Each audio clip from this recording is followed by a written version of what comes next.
Bonjour à tous amis, c'est Matt et aujourd'hui sur Disturb Universe on se retrouve pour une nouvelle vidéo actualité. Vous avez été nombreux à suivre de près ou de loin la conférence donnée par Nvidia et son gros coup de com' avec le Ultimate Countdown, traduit par le compte à rebours ultime.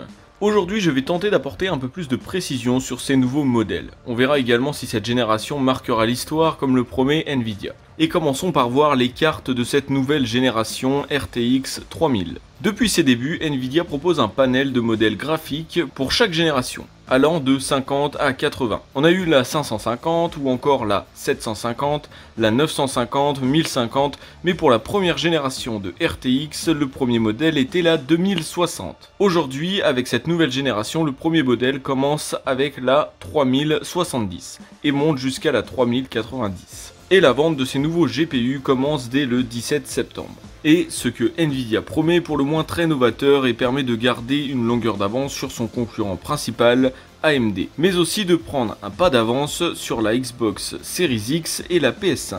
Mais quelles sont donc les technologies si incroyables? Dans un premier temps, cette deuxième génération RTX n'est plus sous l'architecture Turing, mais sous Ampere, ce qui a permis de prendre de l'avance sur ces technologies déjà présentes sur les précédentes RTX, le Ray Tracing et le DLSS.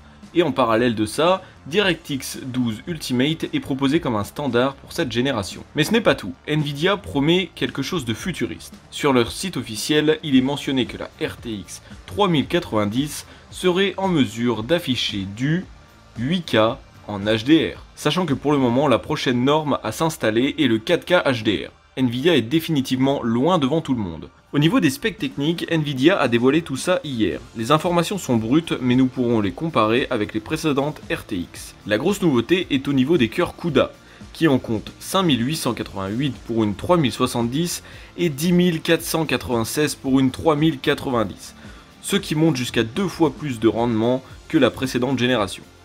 Les cœurs Tensor et Ray Tracing ont également été améliorés et peuvent être 2 fois plus performants que la précédente génération également. Nous avons un passage de PCI Express 3.0 à PCI Express 4.0.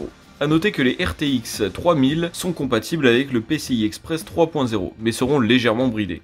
Et finalement, au niveau de la mémoire graphique, il n'y a pas de grande différence. 8 Go de GDDR6 pour la 3070, 10 Go de GDDR6 pour la 3080 et 24 pour la 3090. Mais est-ce que ça vaut le coup de changer son GPU pour une RTX 3000? J'ai beaucoup vu sur les réseaux sociaux que les gens vendaient leur 2080 Ti ou 2080 Super dans l'espoir de passer sur une 3070, qui serait, selon des graphiques, plus puissante. Et je vais justement vous donner mon ressenti par rapport à cela.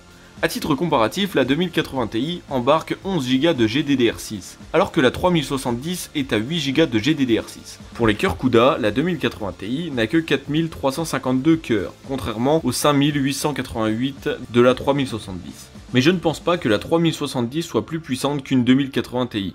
Et n'oublions pas que la 2080 Ti est la plus puissante, sans compter la Titan RTX, sur le marché actuel. Les spécifications et technologies innovantes sont déjà présentes avec les RTX 2000. Elles sont d'ailleurs très puissantes pour n'importe quel jeu. Là où il est intéressant de voir la nouveauté, c'est au niveau de la 2080 Ti et la Titan RTX avec la 3080 et 3090 qui sont surpuissantes avec des specs similaires. Gardons tout de même en tête que ces cartes sont conçues pour des technologies précises. Mon bilan de tout ça, c'est que cette nouvelle génération de RTX sera un pas de plus dans le futur du gaming. Les technologies conçues avec les RTX 2000 sont grandement améliorées en RTX 3000, et donc standardisées. Les prochains jeux PC seront en mesure d'être accueillis par les RTX 2000 et RTX 3000 très facilement. Le point faible dans tout ça, c'est peut-être la négligence de la puissance d'une 2080 Ti en comparaison avec cette nouvelle génération. Néanmoins, Nvidia promet de beaux résultats et j'essaierai de vous en tenir informé à partir du 17 septembre. Si cette vidéo vous a plu ou si vous avez appris quelque chose, n'hésitez pas à mettre un petit like. On se donne rendez-vous une prochaine fois pour une prochaine vidéo, à la prochaine et salut!